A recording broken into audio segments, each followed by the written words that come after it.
ಏನೇನು ಮಾಡಿದ್ರೂ weight loss ಆಗ್ತಿಲ್ಲ, ನಾನಂತೂ ಸಣ್ಣ ಆಗ್ತಿಲ್ಲ ಅಂತ ಎಷ್ಟು ಕಾನ್ಫಿಡೆನ್ಸಿಂದ ಹೇಳ್ತಾರೆ.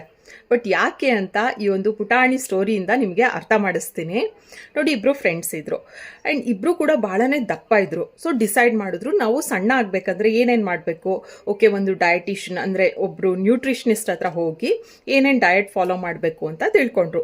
ನೆಕ್ಸ್ಟ್ ಒಂದು ಜಿಮ್ಮಿಗೆ ಹೋಗಿ ಏನೇನು ಎಕ್ಸಸೈಸ್ ಮಾಡಬೇಕು, ಎಷ್ಟು ವಾಕಿಂಗ್ ಮಾಡಬೇಕು, ಇದನ್ನೆಲ್ಲ ತಿಳ್ಕೊಂಡ್ರು. ಆ್ಯಂಡ್ ಲೈಫ್ ಸ್ಟೈಲಲ್ಲಿ ಏನೇನು ಚೇಂಜಸ್ ಮಾಡಬೇಕು ಅಂತ ಅವ್ರು ಡಾಕ್ಟರ್ ಹತ್ರ ಹೋಗಿ ಕೂಡ ಡಿಸ್ಕಸ್ ಮಾಡಿದ್ರು. ಎಷ್ಟು ನಿದ್ದೆ ಮಾಡಬೇಕು, ಸ್ಟ್ರೆಸ್ ಕಮ್ಮಿ ತಗೋಬೇಕು, ಎಲ್ಲ ಡಿಸ್ಕಷನ್ ಆಯಿತು.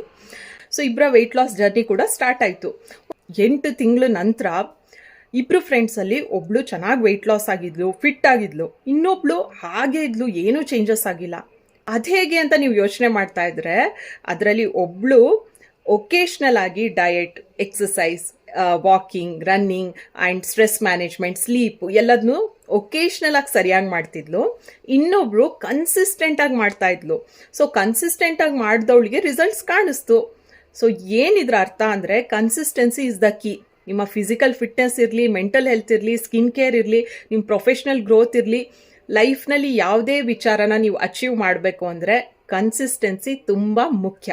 ಅದು ಒಂದು ನಿಮ್ಮ ಹತ್ರ ಇಲ್ಲ ಅಂದರೆ ಬೇರೆ ಏನೇ ಇದ್ರೂ ಕೂಡ ಅದು ಪ್ರಯೋಜನಕ್ಕೆ ಬರೋದಿಲ್ಲ. ಸೊ ಯಾರ್ಯಾರು ಈ ತಪ್ಪೆಲ್ಲ ಮಾಡಿಕೊಂಡು ನನ್ನ ವೆಯ್ಟ್ ಲಾಸ್ ಆಗ್ತಿಲ್ಲ ಅಂತ ಬೇಜಾರು ಮಾಡ್ಕೊಂಡಿದ್ದಾರೆ, ಅವ್ರಿಗೆ ವಿಡಿಯೋನ ಶೇರ್ ಮಾಡೋದು ಮರಿಬೇಡಿ. ಕನ್ಸಿಸ್ಟೆಂಟ್ ಆಗಿ ಎಲ್ಲದನ್ನೂ ಮಾಡ್ತಾ ಇದ್ದೀರಾ ಅಂದರೆ ಡೆಫಿನೆಟ್ ಆಗಿ ನಿಮಗೆ ವೆಯ್ಟ್ ಲಾಸ್ ಆಗೇ ಆಗುತ್ತೆ. Thank you.